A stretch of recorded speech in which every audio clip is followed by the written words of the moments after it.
penelitian kualitatif ada kasus. Bismillahirrahmanirrahim. Assalamualaikum warahmatullahi wabarakatuh. Nama saya Sufianti dari kelas PGMI 5D dengan NIM 2281070126.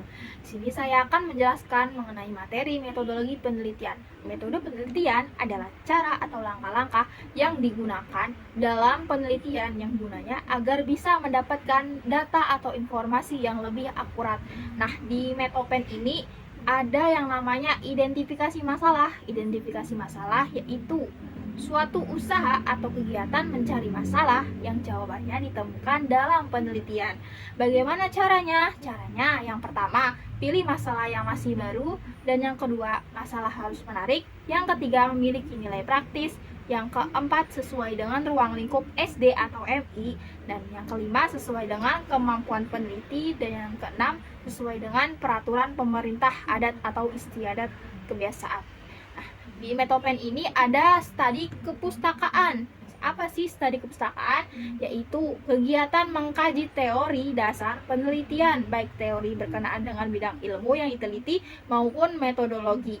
Kajian pustaka ini berisi yang pertama, konsep-konsep, pengertian-pengertian, jenis-jenis, faktor-faktor, dimensi, indikator-indikator, unsur-unsur, ciri-ciri, langkah-langkah, aturan-aturan, hukum, undang-undang, dalil-dalil yang berkaitan, yang ada hubungannya dengan variabel penelitian. Apa sih variabel penelitian itu? Nah, variabel penelitian adalah ciri atau karakteristik dari individu, objek, peristiwa yang nilainya bisa berubah-ubah.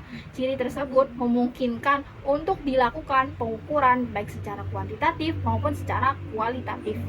Sebagai contoh, prestasi belajar, motivasi belajar, metode pembelajaran, sikap, dan lain sebagainya. Jenis-jenis variabel ini, yang pertama ada variabel X atau disebut variabel bebas, adalah variabel penyebab atau diduga memberi pengaruh atau efek terhadap peristiwa lain. Yang kedua ada variabel Y, yaitu bisa disebut variabel terikat, adalah variabel yang ditimbulkan atau efek dari variabel bebas. Nah, sebagai contoh dengan judul dampak metode pembelajaran daring terhadap kepuasan belajar. Nah, dalam variabel X-nya itu metode pembelajaran daring dan variabel Y-nya itu kepuasan belajar siswa. Nah, di dalam metode penelitian ini ada dua jenis penelitian. Yang pertama kuantitatif dan yang kedua kualitatif.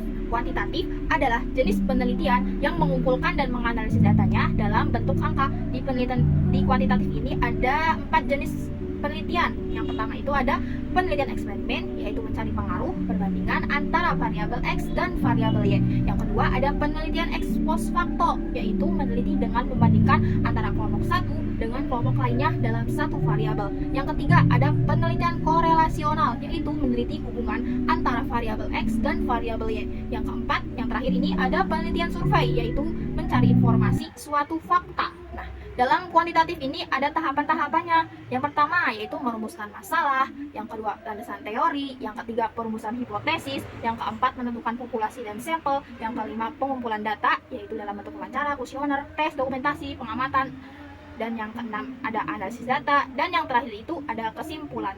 Oke, kelebihan dan kekurangan dari penelitian kuantitatif ini yaitu kelebihannya nih, objektif atau dapat diukur, yang kedua menghemat waktu, biaya, tenaga, hasil akurat, spesifik, jelas, dan rinci. Kekurangannya, penelitian tidak subjek, memerlukan populasi besar, orientasi terbatas hanya pada nilai. Oke, selanjutnya ada penelitian kualitatif, yaitu jenis penelitian yang menghasilkan datanya berupa data deskriptif dan bersumber dari pengamatan dalam bentuk tertulis, lisan, maupun perilaku dari subjek penelitian. Jenis-jenis penelitian kualitatif ini yang pertama ada studi kasus, yaitu penelitian yang berfokus pada memahami kasus secara mendalam dalam konteks nyata, penelitian dalam bentuk sampel. Penelitian ini dalam bentuk sampel. Dan yang kedua, fenomenologi, yaitu penelitian yang berfokus pada memahami pengalaman seseorang atau sekelompok orang dalam fenomena tertentu dalam meneliti dalam bentuk populasi. Oke, penelitian ini dalam bentuk populasi ya. Yang ketiga itu ada grounded theory atau teori dasar. Penelitian ini yang mana peneliti menciptakan suatu teori baru. Yang keempat ada etnografi. Etnografi adalah meneliti budaya-budaya tertentu. Yang kelima ada action research, yaitu penelitian tindakan yang membutuhkan waktu lama untuk meningkatkan pembelajaran di kelas. Tahapan-tahapan penelitian kualitatif ini yang pertama ada prapendahuluan atau menyusun proposal. Yang kedua ada pengumpulan data di lapangan dalam bentuk wawancara, observasi, dokumentasi, studi pustaka.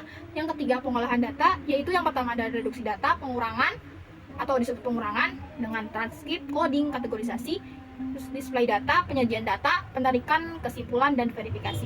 Nah, yang keempat ada deskripsi dan hasil penelitian, dan yang kelima yaitu kesimpulan dan verifikasi.